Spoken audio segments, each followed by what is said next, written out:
नमस्कार, टीवी 100 में आपका स्वागत है। मैं वीरेंद्र गुप्ता। उत्तर प्रदेश में जैसे जैसे विधानसभा चुनाव का तिथि नजदीक आ रहा है, वैसे वैसे तमाम राजनीतिक दलों के साथ साथ प्रत्याशियों में भी सक्रियता देखने को मिल रहा है।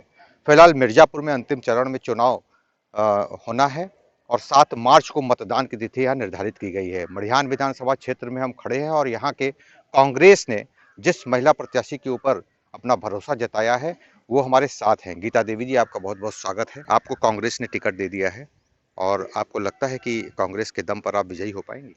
हाँ सर, हमें कांग्रेस ने टिकट दिया है और मैं रोजगारी के खिलाफ, महिलाओं की समस्याओं के खिलाफ और भ्रष्टाचार के खिलाफ, नारी की सुरक्षा और सम्मान के अधिकार के लिए हमेशा लड़ूंगी। हमारे पुरखों के समय से हम लोग कांग्रेस से जुड़े हैं और हमारे पति भी ब्लॉक के अध्यक्ष हैं और मैं भी स्वयं जिला पंचायत का चुनाव लड़ी हूँ। बेरोजगारी है, महंगाई आ रही है और महिलाओं का सम्मान और सुरक्षा, मैं उनके अधिकारों के लिए मैं लड़ूंगी। पढ़ी लिखी हूँ, लड़की हूँ, लड़ सकती हूँ, इसलिए ये जिम्मेदारी मुझे दी गई है। विधानसभा के मतदाताओं से मेरा अपील है, हाथ जोड़कर मैं निवेदन करती हूँ कि अपना वोटिंग सही व्यक्ति को चुने, तो पंजा छाप में वोट देकर भारी मतों से विजयी बनाए। हमको टिकट मिला है मड़िहान विधानसभा का, मैं मेरे पे पूरा जिम्मेदारी सौंपा गया है, तो मैं समूह के महिलाओं से मिल करके पूरा जोर दिमाग से राजनीति में आई हूँ। जब से देखी हूँ पर्ची के लड़की हूँ, लड़ सकती हूँ, तो मेरे दिमाग में यही आया कि हम क्यों नहीं लड़ सकते। ये बहुत बड़ी जिम्मेदारी है गीता जी, और आप विधायक बनने जा रही हैं। आपको लगता है कि इतनी बड़ी चुनौती है आपके सामने, जहां बड़े बड़े कद्दावर नेता हैं, मंत्री जी का भी ये क्षेत्र है, तमाम पार्टियां हैं, उसमें आप कैसे अपनी बात आम लोगों तक रख पाएंगी? जी, जैसे यहाँ आएंगे मंत्री जी तो उसका हमको कोई दिक्कत नहीं है और हम हैं, हमारे साथ सारी महिलाएं ग्रुप की लगेंगी और हमारी समाज जो है कुल बिरादरी सब हमें सपोर्ट कर रहे हैं और हम ऐसा काम करते हैं फील्ड में। जैसे देखते हैं जा कर के गाँव-गाँव में, तो हमारे दिमाग में यह आया कि जैसे कि हमारे बिरादरी कोई है नहीं नेता, जो भी हैं अपना काम कर रहे हैं और हम महिलाएं हैं तो महिलाओं का समस्या भी समाधान कर सकते हैं और महिलाएं हमारी बात, अपनी बात हमसे बेझिझक कर सकती हैं। इसलिए हमको कुछ महिलाएं से हमने चर्चा किया कि ये काम जैसे हम करने जा रहे हैं तो क्या आप लोग साथ देंगी? तो महिलाएं बोली कि नहीं दीदी, आप लड़िए, हम लोग साथ में रहेंगे और इतने दिन से 3 साल से हम लोग आपको जान पहचान हम कर रहे हैं भाई। गीता देवी जी, ये बताइए कि आप एक छात्रा भी हैं, स्टूडेंट भी हैं, जी। और आप स्टूडेंट के नाते भी, और आपको लगता है कि आप को पहली बार इस तरीके से जो कांग्रेस ने आप पर भरोसा जताया है, आपको लगता है कि ये असंभव सा चीज हो गया है? जी सर, हाँ, दिए हैं, ज़िम्मेदारी सौंपे हैं, तो असंभव तो पहली बार हमको लगा कि हो सकेगा कि नहीं हो सकेगा। हमको तो इतना भी कोई जान नहीं रहा है, पूरे जैसे ऑल इंडिया में कोई नहीं जान रहा है तो कैसे होगा। तो हमने सोचा कि पहले ट्राई कर लेते हैं और बात कर लेते हैं, तो सीधे हम लखनऊ गए थे और वहाँ से आवेदन किए थे अपना। तब फिर वहाँ से आए तो हमको मतलब बताया गया वहाँ कि चलिए आपका हो जाएगा, तो मुझे भरोसा नहीं था कि हो जाएगा, मुझे मालूम भी नहीं था कि कब घोषणा होगा। तो हमने उसी पे मतलब सोचा कि चलिए हम कर दिए हैं अपना काम, होगा तो अच्छा है, अब अपने काम से तो हम चूके नहीं हैं। ठीक है, आप को टिकट मिल चुका है, जी। अब आप जो है राजनीति में उतर चुकी हैं और जी। लोगों से मिल भी रही हैं जी। अपने को विजयी बनाने के लिए। आप क्या कहना चाहती हैं, लोग आपको वोट क्यों दें? आपके तमाम विधानसभा क्षेत्र के लोग आपको सुन रहे हैं, देख रहे हैं। आप क्या कहना चाहते हैं यहाँ के मतदाताओं से?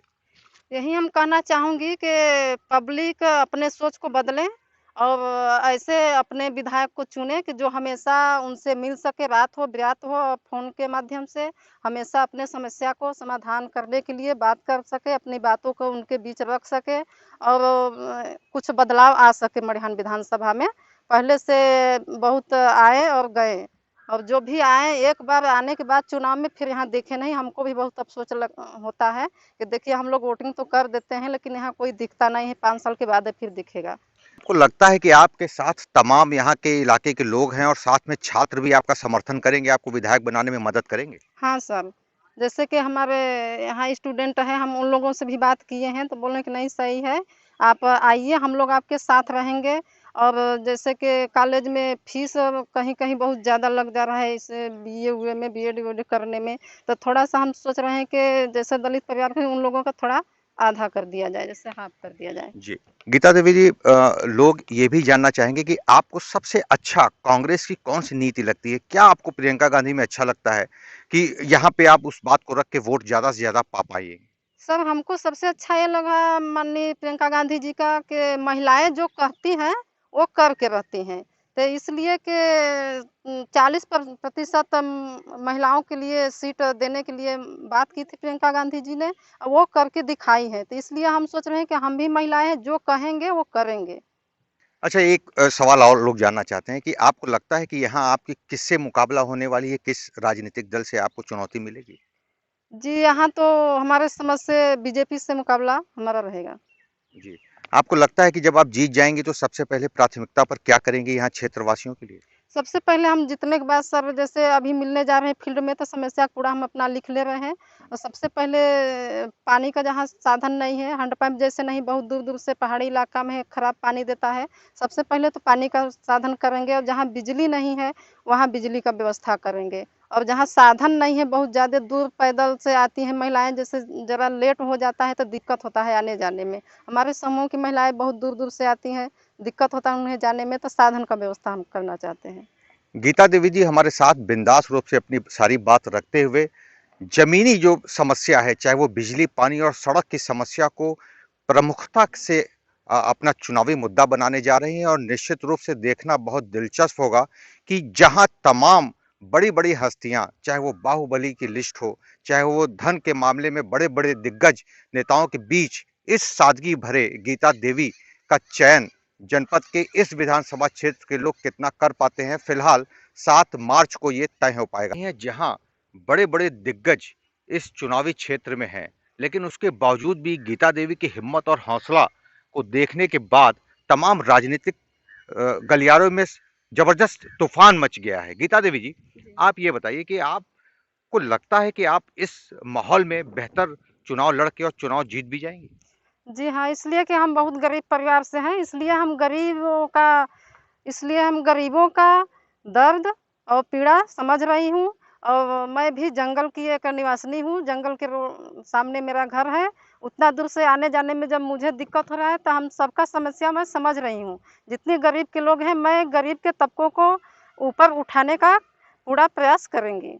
जी, गीता देवी जी, एक चीज़ ये बताइए कि आप वास्तव में आप बहुत पैसे से मजबूत नहीं हैं। जी।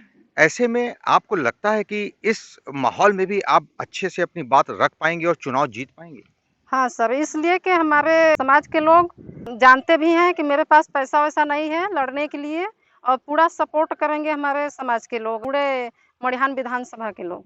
आपके पास पैसा-वैसा नहीं है आपने बताया, तो आपके पास ईमानदारी है, सादगी है और एक आदर्श है कांग्रेस का, उसके दम पे आप चुनाव जीतेंगी? हाँ, मैं इसलिए कि पूरा ईमानदारी और लगन के साथ मुझे ज़िम्मेदारी सौंपा गया है। लोग विधायक बनने के बाद भूल जाते हैं गरीबों की समस्या, गरीबों की बातें भूल जाते हैं, स्थानीय समस्या भूल जाते हैं। आप जीतने के बाद क्या याद रखिएगा ये सब चुनौतियाँ? हाँ सर, हम याद रखेंगे, इसलिए कि हम इसी पीड़े से गुजर रहे हैं। जैसे जहाँ-जहाँ समस्या आ रही है, तो हम अपनी गरीबी को कभी नहीं भूल पाएँगे। इसलिए हम हमेशा फील्ड में जाकर के मड़िहान विधानसभा में जब भी रात-बिरात चाहे जब भी कोई भी याद करेगा, हम मिलने का पूरा कोशिश करेंगे। तमाम पीड़ित लोग होते हैं और तमाम गरीब लोग होते हैं, उनका कोई सुनता नहीं है, उनको आप कैसे मदद करिएगा जीतने के बाद? उनको जैसे जाएँगे, हम देखेंगे जो समस्या रहेगा, जैसे कोई बीमार है और किसी के पास राशन नहीं है, तो देखेंगे, पूछेंगे, उसका पूरा मदद करेंगे। एक गरीब व्यक्ति के लिए कई चुनौतियाँ आती हैं। आपको कभी ज़बरदस्त चुनौती फ़ील हुआ व्यवस्था के खिलाफ? आपको लगा कि व्यवस्था बहुत खराब है, बदलनी चाहिए? हाँ, व्यवस्था जैसे बहुत खराब हो रही है, और उसे बदलने के लिए पब्लिक को अपना सोच बनाना पड़ेगा कि हम लोग ऐसे व्यक्ति को इस बार वोटिंग करें कि हम लोगों का समस्या का समाधान पूरा हो सके। इसलिए मैं पब्लिक से यही चाहूँगी कि अपने सोच को बदले और अपना मत सोच करके ऐसे व्यक्ति को वोटिंग करे कि जो उसके काम आए। लड़की हूँ, लड़ सकती हूँ। यहाँ भ्रष्टाचार जो हो रहा है और हिंसा जो हो रहा है, उसको मिटाने के लिए मैं प्रियंका गांधी जैसे यहाँ विधायक के रूप में कार्य करूंगी। लास्ट सवाल, अंतिम सवाल लोग यहाँ के लोग जानना चाहते हैं, लोग आपको वोट क्यों देंगे?